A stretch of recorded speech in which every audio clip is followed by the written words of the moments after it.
Education with Shantanu চ্যানেলে তোমাদের সকলকে স্বাগত জানাই। বাংলার যুবসাথী প্রকল্পের পাশাপাশি আরও একটি কিন্তু প্রকল্প রয়েছে, যেটির নাম হচ্ছে যুবশ্রী প্রকল্প। এই যুবশ্রী প্রকল্পে তোমরা কিভাবে আবেদন করতে পারবে, এবং এখানেও কিন্তু আবেদন করলেই পেয়ে যাবে কিন্তু তোমরা 1500 টাকা করে মাসে মাসে।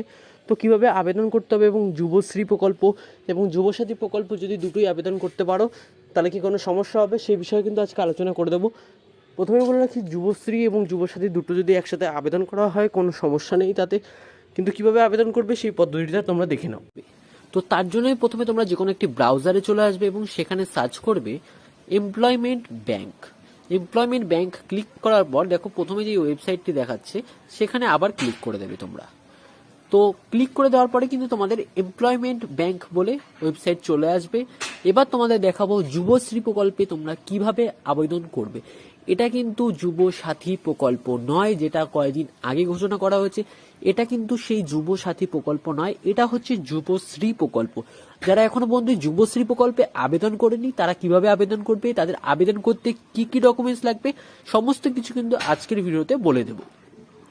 প্রথমে তোমরা নিউ এনরোলমেন্ট জব সিকারে ক্লিক করবে, তারপর এখানে টার্মস অ্যান্ড কন্ডিশনে এখানে অ্যাকসেপ্ট অ্যান্ড কন্টিনিউ করবে।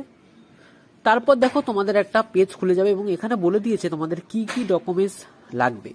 ফলোয়িং ডকুমেন্টস 20 থেকে 100 কেবির মধ্যে কিন্তু তোমাদের আপলোড করতে হবে ডকুমেন্টসগুলো। Name, date of birth, MP admit card বা এমপি সার্টিফিকেট, অর্থাৎ ম্যাট্রিক পাসের অ্যাডমিট কার্ড বা সার্টিফিকেট লাগছে, ট্রান্সফার সার্টিফিকেট বা বার্থ সার্টিফিকেট লাগছে, proof of residence, ration card লাগতে পারে, ভোটার কার্ড বা voter ID, passport, Aadhaar card, এগুলো কিন্তু প্রুফ হিসাবে লাগবে। এবং কাস্ট সার্টিফিকেটও কিন্তু তোমাদের চাইবে। ফিজিক্যাল চ্যালেঞ্জ, অর্থাৎ কেউ যদি ফিজিক্যালি কোনোভাবে অক্ষ হয়ে থাকে তাহলে কিন্তু minimum hospital with government hospital with minimum 40% disability দেওয়া হবে। Education qualification, marksheet or certificate, all exam pass, transfer certificate কিন্তু এখানে লাগবে। আবারও বলছি, এটা কিন্তু যুবশ্রী প্রকল্প। এখানে দেখতে পাচ্ছ যুবশ্রী প্রকল্প, যুব সাথী প্রকল্প কিন্তু এটা নয়, যেটা কয়েকদিন আগে ঘোষণা করা হয়েছে। এটা কিন্তু যুব সাথী প্রকল্প নয়। যুবশ্রী প্রকল্প তোমরা কিভাবে আবেদন করবে সেটাই কিন্তু দেখিয়ে দিচ্ছি, ভালো করে মাথায় রাখবে। যুব সাথী প্রকল্প এবং যুবশ্রী প্রকল্প দুটোই কিন্তু আলাদা। যুবশ্রী প্রকল্প কিন্তু আমরা ফর্ম ফিল আপ এখন করবো, কিভাবে করতে হয় সেটা দেখিয়ে দেবো। এবং যুব সাথী প্রকল্প কিন্তু ফর্ম ফিল আপ তোমাদের শুরু হবে কিন্তু আগস্ট মাসের 26 তারিখ। তো এবার দেখো কিভাবে ফর্মটি ফিল আপ করবে। প্রথমে নেমের জায়গায় তোমরা তোমাদের নামটা দেবে। আমি একটা নাম দিয়ে দিচ্ছি।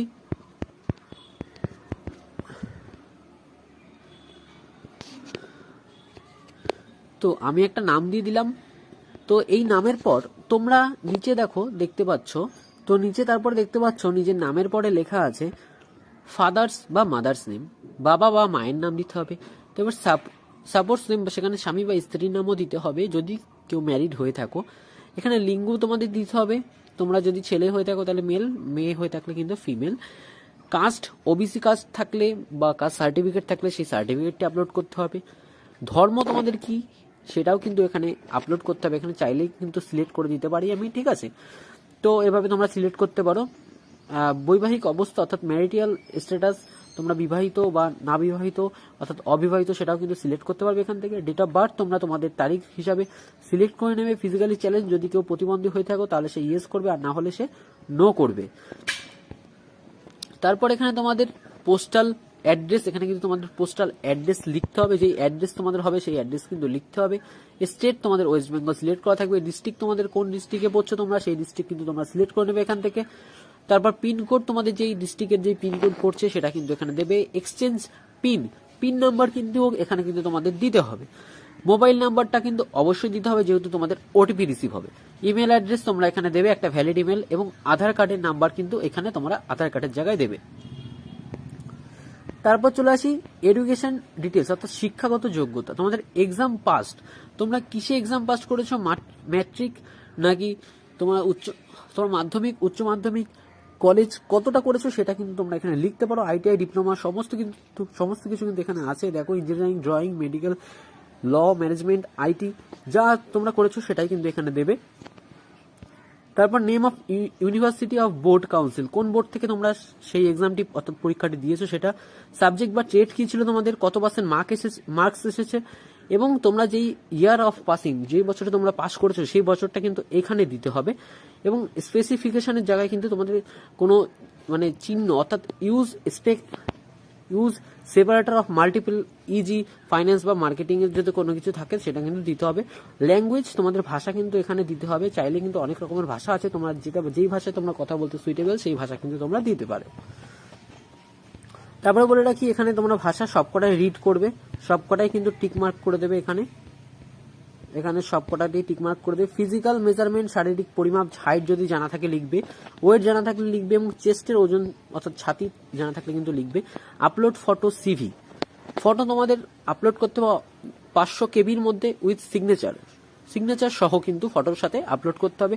এবং সিভি কিন্তু এখানে ডকুমেন্ট ফাইল জেপিজিতে কিন্তু তোমাদের আপলোড করতে হবে 200 কেবির ভিতরে।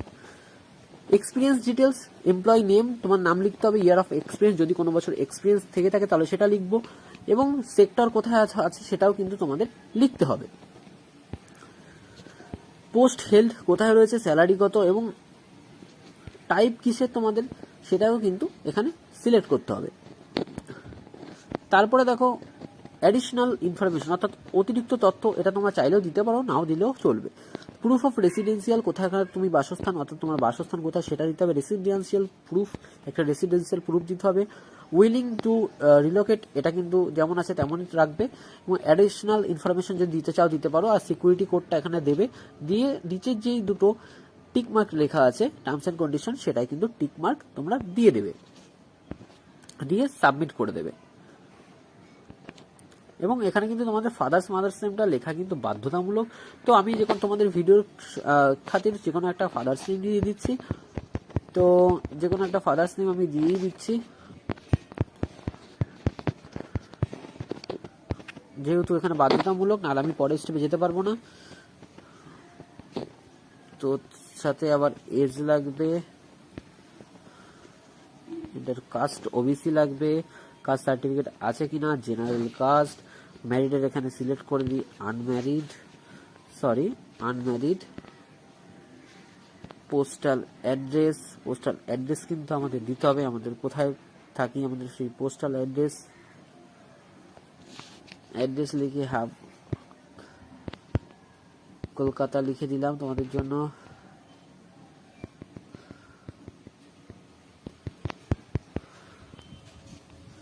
পিনকোড লিখে দিলাম 7001 7,01,000।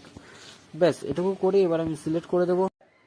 তো তোমরা কিন্তু যত সম্ভব যেই সমস্ত ডকুমেন্টগুলো চাচ্ছে সেই সমস্ত ডকুমেন্টগুলো কিন্তু সমস্ত কিছু আপলোড করবে, তারপরে কিছু নিচে সাবমিট বাটনে ক্লিক করলে কিন্তু তোমাদের স্টেপটি সম্পূর্ণ হয়ে যাবে। তো তোমরা আশা করি বুঝতে পারলে যুবশ্রী প্রকল্পে কিভাবে তোমাদের 2026 শিক্ষাবর্ষে ফর্মটি ফিল আপ করতে হবে। তো আবারও বলছি, এটা কিন্তু যুব সাথী প্রকল্প না, এটা হচ্ছে যুবশ্রী প্রকল্প। এই দুটোই কিন্তু আলাদা, অনেকে তোমাদের অনেক রকম বলবে, কিন্তু এই দুটো প্রকল্পই কিন্তু আলাদা। এটা কিন্তু যুবশ্রী প্রকল্প, যুব সাথী প্রকল্প নয়। তো ভিডিওটি তোমাদের কেমন লাগলো তো অবশ্যই জানাবে। চ্যানেল নতুন হয়ে থাকলে চ্যানেলটিকে অবশ্যই সাবস্ক্রাইব করে দেবে এবং বন্ধুদের মাঝে ভিডিওটিকে অবশ্যই শেয়ার করে দিও।